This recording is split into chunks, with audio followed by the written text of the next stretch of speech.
alaikum. Chers confrères, au début, on remercie les initiateurs de cette réunion, en l'occurrence Force K et la Fédération des médecins généralistes. Cette association de médecins généralistes, ou bien c'était un rêve, et que maintenant, moi, je suis ému de voir que cette institution prend poids.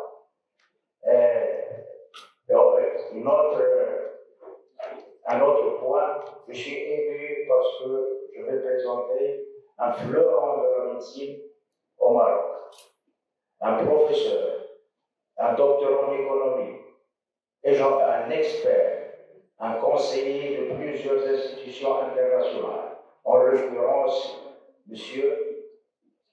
Jafar Heikel. À vous la parole, professeur. Merci beaucoup, Monsieur le Président. Tout d'abord, un grand merci à mes confrères, Dr Benira et Dr Azizi, Forska et la Fédération marocaine des omnipraticiens. D'abord, félicitations, bravo pour avoir réuni toutes les associations de médecins généralistes qui jouent un rôle crucial dans notre système de santé. Merci infiniment, Monsieur le Président du Conseil national de l'Ordre des médecins, de nous accueillir dans cette magnifique salle, et merci à toutes les consoeurs et tous les confrères d'être présents, les syndicats, les conseils régionaux de l'Ordre des médecins, toutes les associations. Je vais me permettre pendant quelques instants de partager avec vous une expérience de 30 ans dans le secteur public, universitaire et privé. Donc j'ai eu cette chance de passer dans les 3 secteurs et de partager avec vous l'expérience sur laquelle je travaille depuis plusieurs mois avec des organismes internationaux sur la refonte du système de santé marocain. 2 points importants. Je ne fais partie d'aucun parti politique et les avis que je vais vous présenter ici sont des avis qui n'engagent que moi, qui n'engagent pas le Conseil de l'Ordre auquel j'appartiens, qui n'engagent personne, qui n'engagent que ma propre personne. Comme ça, nous sommes en phase. Et je vais vous présenter un petit peu un certain nombre de données. Là,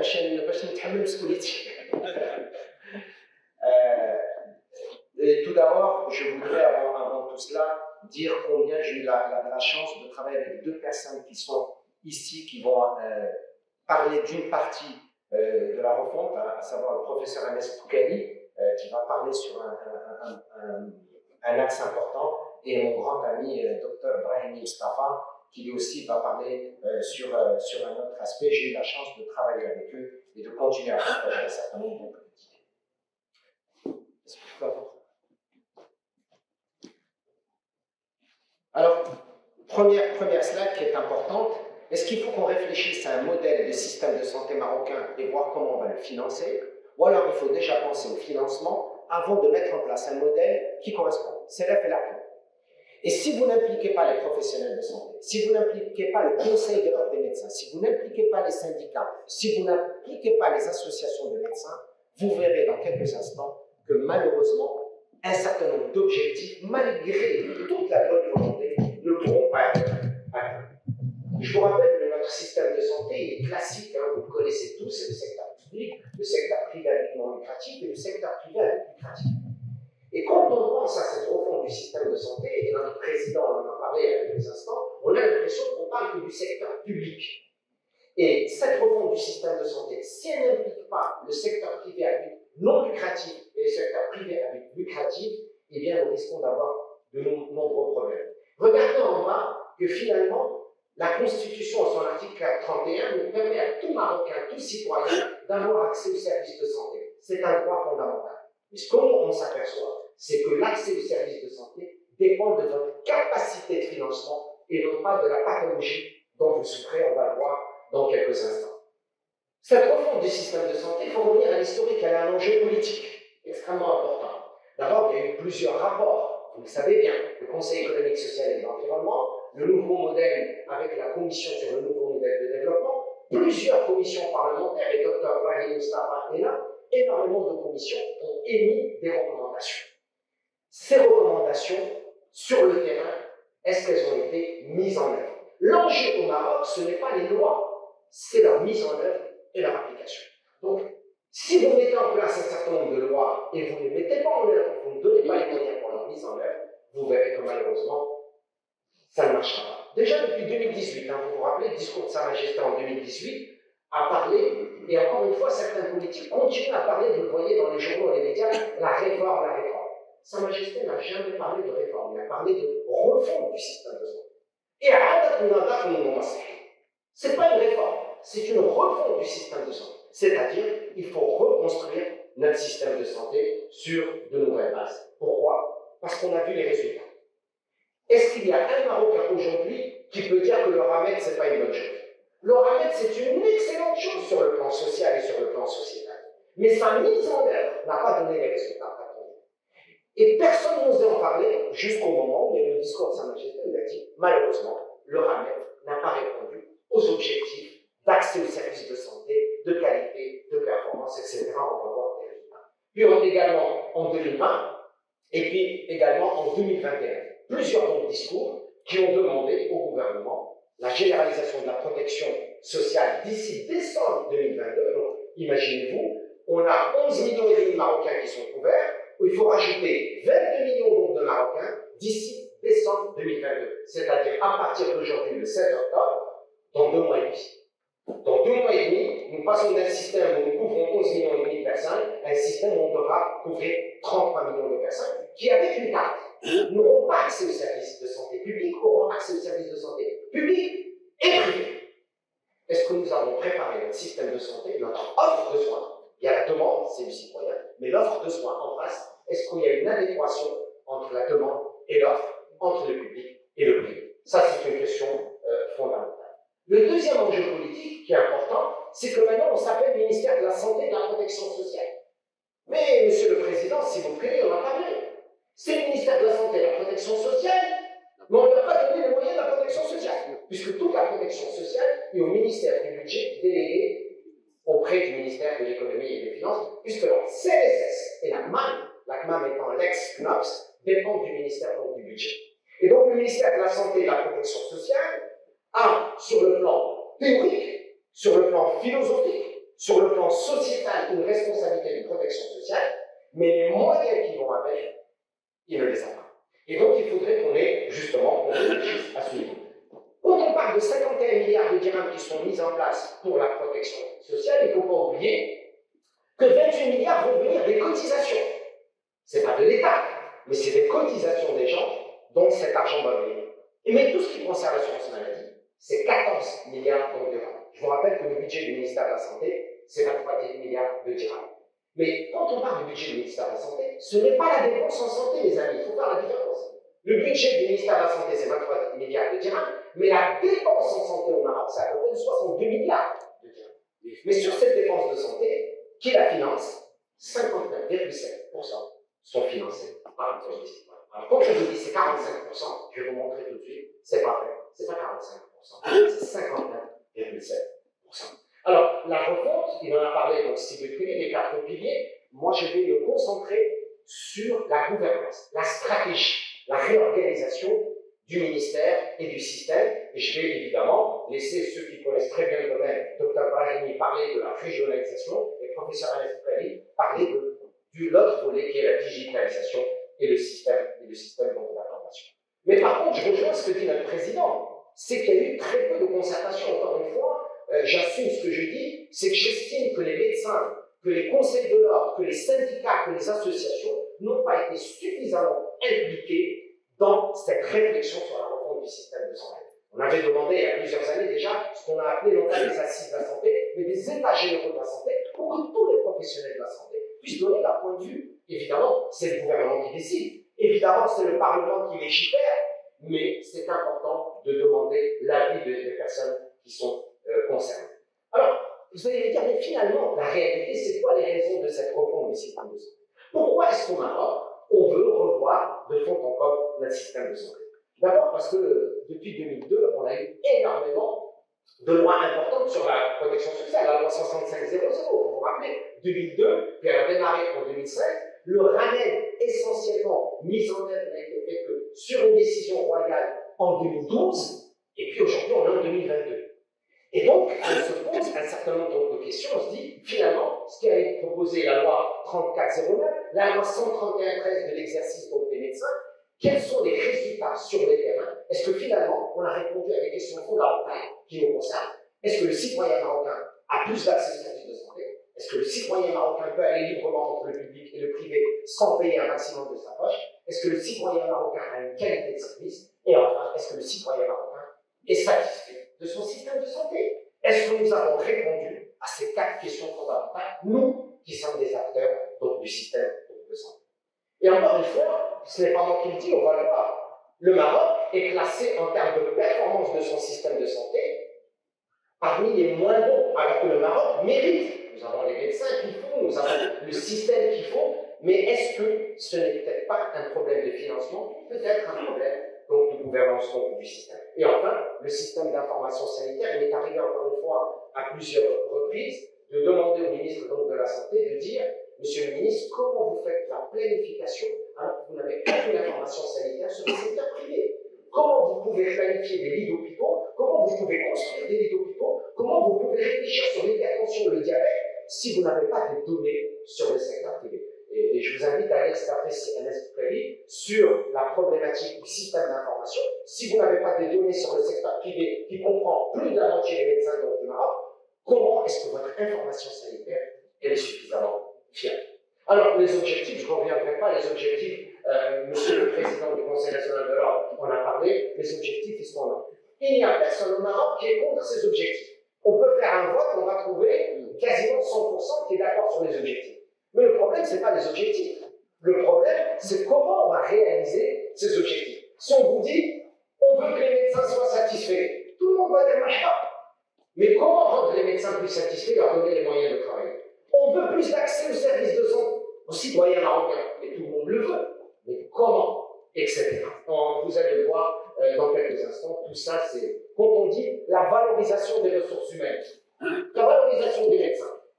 Dans le public, comment je veux valoriser les médecins dans le public? Est-ce que je leur donne un salaire fixe et invariable? Est-ce que je les paye à la performance? Comment je vais valoriser les médecins du secteur privé si la tarification nationale de référence n'a pas changé depuis 2006? Est-ce qu'on a répondu à ces questions fondamentales? Mais d'abord, avant tout ça, mes amis, j'ai l'impression, dans certaines situations, que certains, pas tous, que certains politiques oublient qu'il y a une évolution démographique et une évolution épidémiologique. La médecine telle qu'on la pratique aujourd'hui, ça ne sera pas la même dans 10 ans, dans 15 ans. La situation épidémiologique marocaine a changé. La situation démographique a changé. En 2030, 15% des Marocains auront plus de 60 ans. Combien on a déjà 4 Maroc? Comment on va s'occuper de la personne âgée? Autant de questions dans lesquelles vous ne pouvez pas refondre votre système de santé et organiser votre accès et votre offre de soins si vous n'avez pas de données. Alors, je vais vous présenter les arguments. Et ce n'est pas les miens, c'est des arguments scientifiques qui ont été publiés et qui sont officiels, et vous aurez les références. Alors, quel est l'impact futur? Premièrement, la démographie marocaine. Le Maroc a gagné beaucoup de choses. Beaucoup de choses ont été réalisées par le Maroc. Et il faut absolument le reconnaître. Beaucoup de choses dans notre système de santé. Grâce aux femmes et aux hommes marocains qui ont travaillé sur le terrain, les médecins, les infirmiers, les administratifs, du secteur public et du secteur privé. On est passé, depuis l'indépendance à aujourd'hui, regardez, d'une espérance de vie de 47 ans à 77 ans. La mortalité maternelle est passée de 472,6 pour 100 000 naissances vivantes, la mortalité néonatale de 67 à 12, et la mortalité infantile de 146 à 16. Mais regardez, aujourd'hui, je vous parle, 12% de notre population a plus de 60 ans. L'indice synthétique de fécondité, il est passé, il était de 7,2, regardez, en 56, il est aujourd'hui de 2,1. Et l'âge au premier mariage a totalement changé, regardez chez les femmes de 17 à 26 ans, chez les hommes de 24 à 32 ans, et dans la période Covid, regardez ce qui s'est passé dans la période Covid. Moins 29,4% des actes de mariage, moins 62,4% des mariages mixtes, et moins 25% des actes de divorce. Mais d'un autre côté, les Marocains sont hyper connectés. Regardez à droite, il y a 37,3 millions de personnes qui sont là, connectées. Il y a Internet, regardez, 74%, et actifs sur les réseaux sociaux, 59,3%. Ça veut dire qu'on est entre modernité et entre besoins de base au niveau du système de santé. Regardez également sur le plan démographique. Qu'est-ce qui se passe? C'est que cette démographie, quand on parle de l'espérance de vie au Maroc, il y a une grande inéquité entre les régions. Regardez, on ne vit pas et on ne vieillit pas de la même façon dans différentes régions.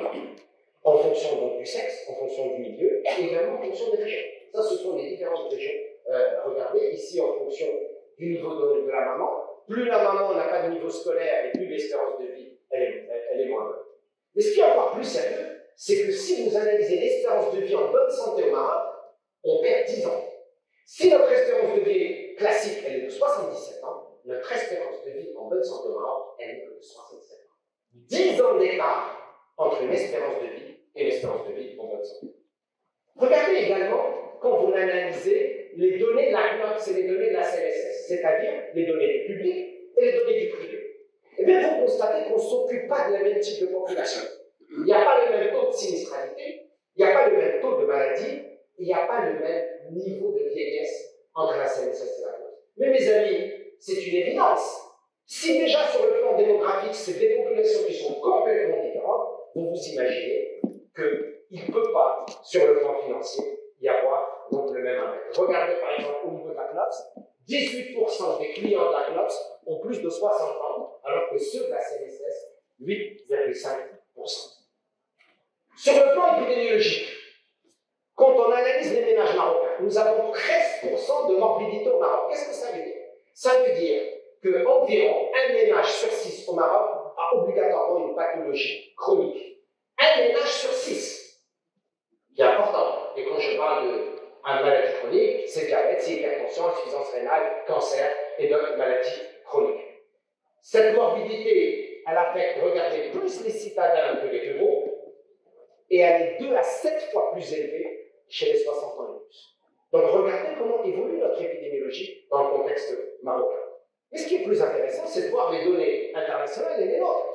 80% des décès au Maroc sont dus aux maladies non transmissibles. 80% des décès. Donc, quand j'ai commencé mes études de médecine, ce sont les maladies infectieuses qui tuaient la majorité des Marocains. Aujourd'hui, en 2022, 80% des décès sont dus aux maladies non transmissibles. Et regardez également, ces maladies non transmissibles, c'est lesquelles qui sont donc les plus fréquentes.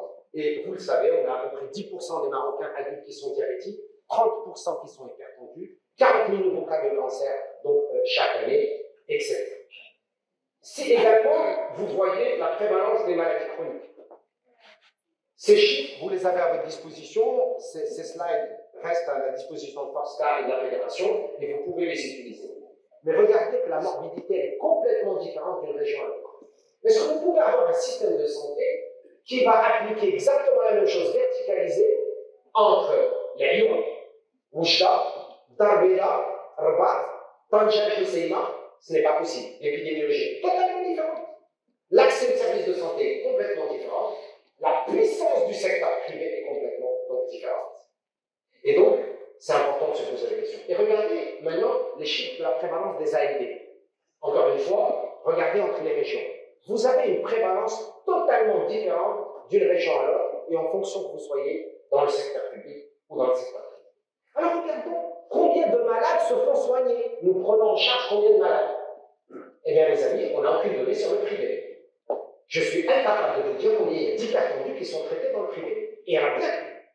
Combien de diabétiques chez les médecins généralistes et chez les médecins spécialistes? Combien de cancers?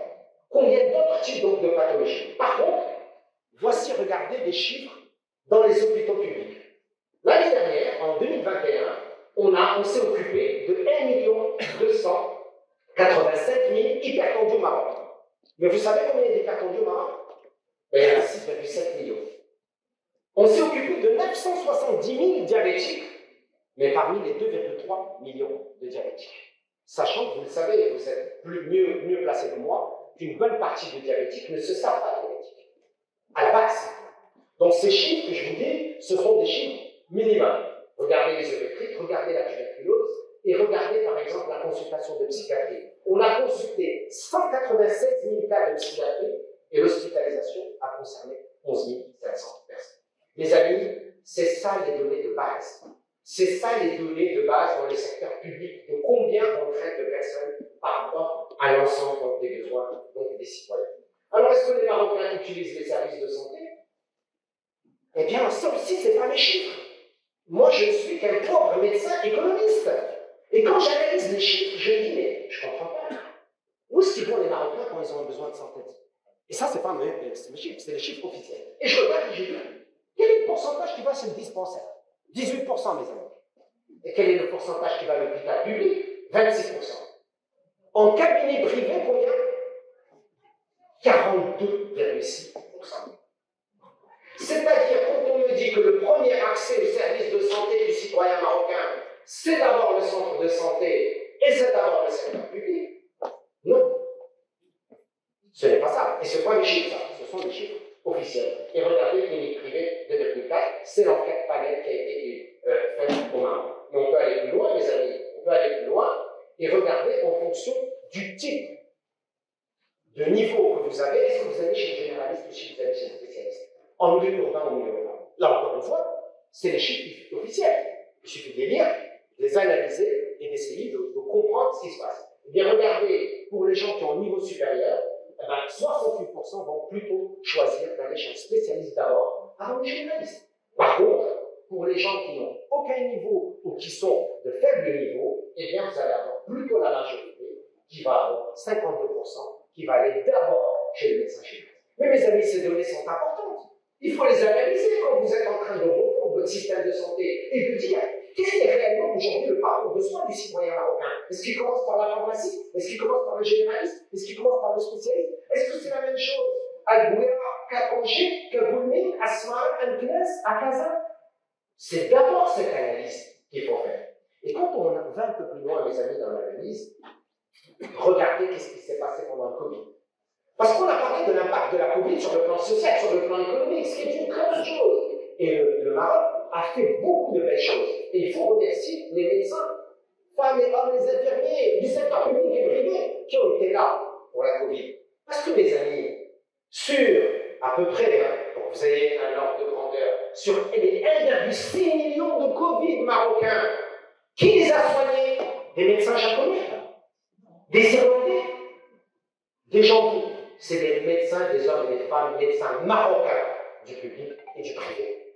Je pense que de temps en temps, il faut le rappeler aux politiques. Il faut leur rappeler, c'était des médecins marocains qui ont soigné ces millions de Marocains et pendant plus donc, de 2 ans. Mais par contre, mes amis, ce qu'il faut savoir, c'est que, regardez le chiffre en bas, ici, pour les maladies chroniques, les Marocains qui avaient une maladie chronique, 45% n'ont pas eu accès au service de santé pendant la Covid. 45% des personnes qui avaient une maladie chronique n'ont pas pu accéder au service de santé. Surtout des hommes, et quand je parle de maladie chronique, je parle de diabète, je parle d'hypertension, je parle de cancer, etc. Et ne pas accéder au service de santé, ça a été un autre impact de la Covid. La Covid a eu un impact social, a eu un impact économique, psychologique, humain, clairement. Mais il y a eu un impact sur les maladies chroniques. Alors, dans la deuxième phase de ma présentation, regardez le Maroc. Le Maroc est extraordinaire, on est capable d'avoir un TGV et de faire des choses extraordinaires. N'est-ce pas? Mais à côté, il y a d'autres choses, il y a d'autres réalités également. Et c'est pour ça que je parle des 3 I. C'est une offre de soins qui vous concerne, parce que vous êtes des praticiens, une offre de soins qui est inégale, qui est inéquitable et qui est inadaptée à la situation aujourd'hui épidémiologique et démographique marocaine. Et voici l'offre de soins, encore une fois, mes amis. Moi, je suis qu'un simple analyste. Ça, ce n'est pas mes chiffres, c'est les chiffres officiels. En 2020, de l'offre de soins globale. Et tout à l'heure, notre président de l'Ordre des médecins, et tout le monde va en parler, je suppose Dr Brahim Mustafa va en parler, toujours on parle du secteur public, c'est important. Et nous, on voudrait que notre secteur public soit fort. On voudrait que notre système soit socialisé et public fort. Mais il y a des réalités, les amis. Regardez des réalités. C'est que le secteur privé, c'est pas rien du tout. Si vous parlez du secteur privé en France, ou en Angleterre, ou en Suède, ou au Danemark, je comprends. Mais dans le contexte marocain, moi j'analyse. Le secteur privé, c'est quand même 33% des lits, les amis. C'est pas 3%. C'est 33%. Le secteur privé, c'est 51% des médecins du Maroc. Le secteur privé, c'est 60% des médecins généralistes. Le secteur privé, c'est 48% des médecins spécialistes. Le secteur privé, c'est 95% des pharmaciens. Et le secteur privé, c'est 98% des chirurgiens. Et je peux vous donner d'autres chiffres. Et donc, comment, mes amis, vous voulez penser à une refonte du système de santé si vous n'incluez pas tout le monde, si vous n'incluez pas le secteur public qu'on veut fort, nous tous, on veut que le secteur public soit fort. Mais si vous n'incluez pas le secteur privé dans la réflexion, dans le nouveau paradigme, eh bien, les enjeux vont être un peu problématiques. Et regardez, quand on nous dit aujourd'hui, nous avons besoin au Maroc de 32 000 médecins, je dis oui, machin. Moi aussi, je veux avoir plus de consoeurs et de confrères. Mais je pose une question. Sur quelle base? Comment vous avez calculé ce chiffre? Moi, j'adore les calculs. C'est mon métier. Comment vous avez fait ces calculs? Sur la base des OMD ou sur la base des ODD? Sur la base des critères de l'OMS dans les pays développés ou sous-développés? Dans les pays en voie de développement? Sur quelle base? Je n'ai toujours pas de réponse. Et regardez, si vous prenez les OMD, on n'a besoin que de 7 000 médecins. Mais si vous prenez les ODD, on a besoin de 32 000. Alors, si vous voulez prendre les ODD, il faut mettre en œuvre tous les moyens pour atteindre les ODD en 2030. Mais vous ne pouvez pas une fois utiliser un critère et ensuite changer de critère au cours de route. Parce que sinon, ce n'est pas adapté à la performance. Alors, c'est quoi la performance de notre système de santé? La performance, regardez l'inéquité entre les régions. Et ce n'est pas les régions qu'on pense qui sont les plus dotées qui ressortent. Regardez par exemple, quand vous voyez quand vous voyez la région d'El Rioun, les habitants par lieu hospitalier, El Rioun, c'est beaucoup mieux que le niveau national et beaucoup mieux que les grandes villes. Un exemple. Si vous prenez les professionnels de santé par 1000 habitants, eh bien vous allez voir que la région qui souffre le plus, c'est Bnimila. Et ça, c'est pas moi qui le dis, c'est les chiffres officiels. Et donc, faites attention comment vous calculez. On va aller plus loin. Regardez si l'offre de soins, et ça aussi, c'est les chiffres de la direction de la planification des ressources financières, ce sont les derniers chiffres. Et regardez les lits, et les lits fonctionnels. Moi, j'ai adoré ce chiffre. J'ai adoré ce chiffre. Ça, ce sont les lits officiels et les lits fonctionnels. Qu'est-ce que ça veut dire? Ça veut dire, quand vous avez dans un hôpital 100 lits, combien je peux utiliser de ces 100 lits? Mais mes amis, vous avez fait des maths. On a calculé des ratios. C'est une évidence que si le dénominateur change, le ratio va changer. Si le dénominateur il augmente, le ratio diminue. Ben, si le dénominateur il baisse, ben, le ratio augmente. C'est des maths basiques que nous avons tous fait. Ben, regardez, au Maroc, il y a 89% des lits fonctionnels dans le secteur. 89%. 11% des lits sont perçus. Le taux d'occupation des lits est de 60%. Alors moi, je fais des calculs basiques. Si 60% des lits sont occupés, ça veut dire que 40% sont vides. Parce que 40 plus 60, ça fait 100%. Mais si 40% sont vides, est-ce que c'est parce qu'il n'y a pas de médecins? Il n'y a pas d'infirmiers? Les médecins ne travaillent pas, les infirmiers ne travaillent pas, vous ne nous avez pas donné les moyens, on n'a pas des moyens techniques. Pourquoi 40% des lits sont vides? Ils devraient être là. Et quand j'analyse ce taux d'occupation avec le secteur privé, je m'aperçois que le chiffre est complètement différent. Pourquoi les chiffres sont différents entre le public et le privé? J'aimerais avoir des réponses.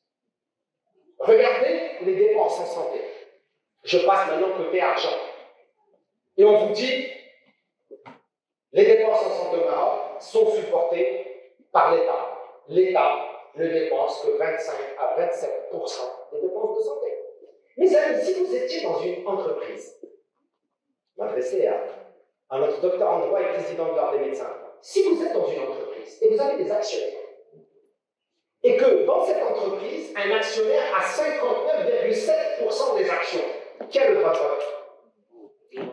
Celui qui a 59,7% des votes. Dans le système de santé, dans la dépense des systèmes de santé, celui qui paye le plus, c'est le citoyen. Et donc, c'est tout à fait normal que le citoyen ait son droit de parole. Et qui c'est le représentant du citoyen en matière de prestation de services de santé? Ben, les amis, c'est vous. C'est vous le représentant, puisque vous êtes les prestataires donc, de soins. Alors, regardez dans les autres pays, le Maroc est à 59,7%. Pour que vous ayez un ordre de grandeur, au niveau de l'OCDE, le maximum est entre 20 et 22%. Pourquoi je vous dis c'est 59 et non pas 45, mes amis? Encore une fois, c'est les chiffres officiels, ce n'est pas les miens. Je n'ai pas envie de dire que quel Japon, non, c'est pas. Moi, je peux apporter d'autres chiffres et les analyser. Ça, c'est les chiffres officiels. Et à chaque fois, je vous mets les références. c'est les comptes nationaux de santé. C'est pas les miens. Et regardez, le ménage, il contribue à l'assurance maladie à 14,1, et encore une fois, les ménages en bas, 45,6, ben les amis, faites le calcul, 45,6 plus 14,1, c'est 59,7% des dépenses en santé. Les Anglais appellent ça out of pockets, c'est-à-dire de la poche, donc du citoyen. Et on va dire, mais l'amour quand même, l'amour c'est l'État qui finance l'amour. Ok, je veux bien. Alors je vais vous montrer le chiffre. Puisque c'est l'État qui finance l'amour, je suis parti voir qui finance l'amour. Et j'ai regardé les couleurs dans un camembert. Et regardez, mes amis, l'amour, le financement, il vient par où? 43% est financé par les ménages. On peut aller plus loin, encore une fois, et regarder dans les dépenses, par contre. Dans les dépenses, dans la majorité des dépenses, est-ce qu'elles vont dans le secteur public? La majorité des dépenses vont dans le secteur privé. Nous, on aimerait bien que le système public soit fort et qu'il ait les moyens de son financement. Mais quand vous analysez les dépenses de santé des citoyens, 6,9% seulement des dépenses de santé vont à l'hôpital public. Comment un hôpital public peut survivre? Comment cet hôpital public peut se développer? Comment les médecins peuvent être valorisés s'ils n'ont pas les moyens? S'ils n'ont pas les moyens matériels et s'ils n'ont pas les moyens. Parce que finalement, les médecins, qu'est-ce qu'ils demandent? Les médecins ne demandent pas grand-chose. Chaque fois, on dit, les médecins, mais qu'est-ce qu'ils demandent les médecins? Donnez-nous un environnement technique de travail normal pour faire notre métier et rémunérez-nous à la juste tâche. La ACON ou la AXA. Je veux être rémunéré à la faveur de mon effort. Mais ce qui est intéressant, c'est de voir les dépenses. On dit on est un pays, on n'a pas de ressources, et donc on va axer nos efforts sur la prévention. Et quand on voit les tarifs nationaux de référence, vous êtes médecin généraliste dans votre cabinet, vous faites de l'éducation sanitaire pour un diabétique, on vous donne en compensation 0 dirham. Vous êtes médecin généraliste dans votre cabinet, vous faites de la prévention en préconisant de la nutrition équilibrée, ce qu'on vous a appris dans les facultés de médecine. Le traitement du diabétique, c'est d'abord et avant tout les mesures hygiéno-diététiques, vous vous rappelez? Pour l'hypertension, les mesures hygiéno-diététiques. Tarification nationale de référence, médecin généraliste spécialiste, mesures hygiéno-diététiques, 0 dirham. Vous préconisez l'activité physique, parce que vous êtes un bon médecin. Vous préconisez l'activité physique, l'OMS recommande 150 minutes par semaine d'activité médicale d'endurance sportive. Très bien. Remboursement de TNR, 0. Vous savez qu'en France, si vous prescrivez sur ordonnance des mesures hygiéno-diététiques, nutrition, l'activité physique, vous êtes remboursé par la Sécurité. Nous voulons faire de la prévention parce qu'on est un pays qui n'a pas les moyens. Et regardez combien on accorde à la prévention. 70% donc des dépenses qui sont réservées sont faites pour les curatifs. Encore plus intéressant, les amis. Regardez, et là encore une fois, c'est les données du ministère de la Santé et de la Protection sociale 2020-2021. Regardez combien de crédits vont au niveau central et combien de crédits vont au niveau périphérique. Dans la régionalisation, dont on va parler du Dr Brahimi tout à l'heure, mais regardez la majorité des sous dans le budget de fonctionnement, il est au niveau central.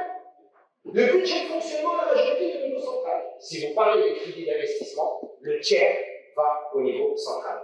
Eh bien, on peut discuter en long et en large sur cette répartition. Je ne parlerai pas de la performance, mes amis, parce que moi, j'aimerais que mon pays soit parmi les plus performants. Dans ce classement, très très loin, on est classé 119e mondial en matière d'équité en santé. Alors, j'ai pris tous les différents types de classements. J'ai pris celui-ci, j'ai pris celui-là. Je m'aperçois que l'Espagne, qui est à côté, qui est un modèle intéressant, nous, on est toujours modèle français. Hein. On va toujours modèle français, modèle français, modèle français. Le modèle espagnol est un excellent modèle, c'est parmi les modèles les mieux classés. Par exemple. Et quand on voit même une publication marocaine sur notre système de santé, ça c'est une publication d'un confrère Boujda, donc le professeur Hassani, en 2020, et bien même quand on se compare avec des pays qui sont comparables, malheureusement, les résultats ne sont pas terribles. Et voici les derniers chiffres, l'IDH 2022. C'est pas moi qui ai fait encore une fois. J'aime mon pays et je défends vraiment mon pays. Et il y a des réalités qu'il faut qu'on partage et qu'on doit analyser pour améliorer les choses dans le bon sens. Notre critique aujourd'hui, tous ensemble, c'est une critique constructive. C'est dans le bon sens. Ben, on est classé. C'est tellement riche que. 2 minutes, je vous interromps, mais. 2 minutes, 5 minutes. Enfin, pas les 5 minutes. Très bien. Je vais bientôt terminer, merci beaucoup. 123e mondial. Mais il faut qu'on fasse notre propre autocritique, mes amis, mes confrères, mes consoeurs. On a des problèmes de performance. année 145 consultations par an. Les actes de chirurgie, les actes de consultation des médecins, la moyenne 739 en Europe, elle est de 3000. Et donc, voilà, il faut changer de façon de faire. Je ne vais pas revenir sur l'amont, parce que mes confrères vont en parler. Je voudrais uniquement vous montrer des chiffres sur les dépenses en santé entre la CNOS et la CNSS. Et regardez un certain nombre de chiffres. On s'aperçoit que si vous analysez les dépenses de la CNSS et de la CNOS par rapport à ce qu'ils prennent comme recettes, eh bien, il y a un excédent budgétaire, je vais vous le montrer tout de suite. Voilà, je vais passer pour ne pas vous prendre trop de temps. Il y a, malgré les gens qui cotisent, 34% du reste à charge. C'est-à-dire, même si vous avez une assurance, même si vous êtes couvert, vous continuez à payer un différentiel de 34%. C'est-à-dire, si la facture, elle est de 10 000 dirhams, radizi, malgré votre couverture. Est-ce qu'il reste de l'argent? Parce que les ALD consomment beaucoup, je vais passer tout de suite, mais ce que je voulais vous montrer, c'est qu'il y a des dépenses en santé, dans certaines pathologies que j'ai entourées en rouge, je vous laisserai à toutes ces slides, elles sont plus chères dans le public que dans le privé. Ça, encore une fois, c'est pas mes chiffres. Plus cher dans le public que dans le privé, tout ce que j'ai entouré. Et regardez, qu'est-ce qui reste comme argent? C'est-à-dire le différentiel. 3,3 milliards de dirhams de l'autre côté, dans le secteur privé, et 0,3 milliards dans le secteur public. Et voici l'excédent d'exploitation. Vous savez ce que c'est qu'un excédent d'exploitation? C'est-à-dire quand j'ai mes recettes et mes dépenses, pour rester très basique. Eh bien, notre excédent d'exploitation est de 44,8 milliards de dirhams. Le budget total du ministère de la Santé, c'est 23 milliards. Je vais passer tous ces chiffres pour ne pas vous embêter. Cette slide, on a fait une étude sur 7200 parcours de soins et on a appelé ça le parcours stochastique ou erratique du patient marocain. Comment voulez-vous voir parcours de soins coordonné par généraliste ou spécialiste ou médecin traitant ou médecin référent, ce que vous voulez, si déjà vous ne comprenez pas comment fonctionne le citoyen marocain entre le généraliste, le centre de santé, le cabinet médical, l'hôpital, la clinique, le CHU, etc. Et on a plein d'exemples qui sont là pour vous montrer comment ils évoluent. Il faut faire une refonte en urgence. Je ne vais pas en parler puisque, regardez, les 4 piliers vont être traités par mes confrères. Ce sont les 4 piliers donc, de la loi. Je voudrais uniquement vous montrer ce qui va se passer dans une région, par exemple la région de Casablanca. Je pense que le président Sissouli est là. Dans la région de Casablanca, on veut un groupement sanitaire territorial qui est dirigé par le CHU et dans lequel il n'y a pas de privé. Dans le cas de privé. Et dans lequel il n'y aura plus de direction régionale, il n'y aura plus de délégation préfectorale, il y aura une organisation d'un système de santé. Comment ça va fonctionner, les amis? Je n'ai pas de réponse. C'est exactement, regardez, c'est comme ça que ça va fonctionner pour la région de Kazakhstan. Je vais bientôt terminer en disant, à mon sens, il y a 10 travaux titanesques. C'est un chantier royal, il y a 10 travaux titanesques. Si on ne les fait pas ensemble, et si on n'implique pas les professionnels de santé, j'ai peur qu'on n'arrive pas aux objectifs. D'abord, la haute autorité de santé. Deuxièmement, valoriser la prévention. Et bien sûr, le médecin généraliste au cœur du système. Il faut les ingrédients épidémiologiques dont j'ai parlé. Le gatekeeper, on en a parlé, médecin généraliste, spécialiste, par qui on va passer. On parle toujours de PPP, mais réellement, quel type de PPP on veut avec donc, le privé? Comment on va financer ça sur le plan local? Pourquoi les collectivités locales ne participent pas au financement du système de santé, comme dans beaucoup de pays à travers le monde? Je vous garantis que la CNAM ne restera pas CNAM, elle va être absorbée par la CNSS, c'est sûr et certain. Elle ne restera pas, elle partira à la CNSS. Il faut absolument revoir cette notion de performance des professionnels de santé. On en a réellement besoin de combien? Pourquoi il n'y a pas la mobilité des médecins à l'intérieur du territoire marocain? Et le système d'information sanitaire, eh bien, il va être traité par professeur Enes Khalil. Alors, je voulais partager ces différents points avec vous. Je m'excuse, j'avais tellement de choses à dire. On en parlera de la discussion. La seule chose avec laquelle je voudrais terminer, Monsieur le Président, une phrase, c'est de dire tout ça ne servira à rien si on n'a pas l'envie de réaliser les choses. Ça ne sert à rien d'avoir une haute autorité de santé si vous ne lui donnez pas les prérogatives. Si elle a uniquement un rôle consultatif, ça ne changera rien. Ça ne sert à rien de dire je veux valoriser le médecin si je n'implique pas réellement les médecins dans la prise de décision. Et je termine en disant une seule chose, et je m'adresserai à mon ami député, Steve Brahimi, il faut vraiment du courage politique pour une solution marocaine. Mais réellement, il faut du courage politique. Parce que sans courage politique, pour changer de paradigme, eh bien, on aura fait une belle journée de discussion ensemble, mais sans aboutir à des objectifs d'amélioration de notre système de santé. Merci beaucoup.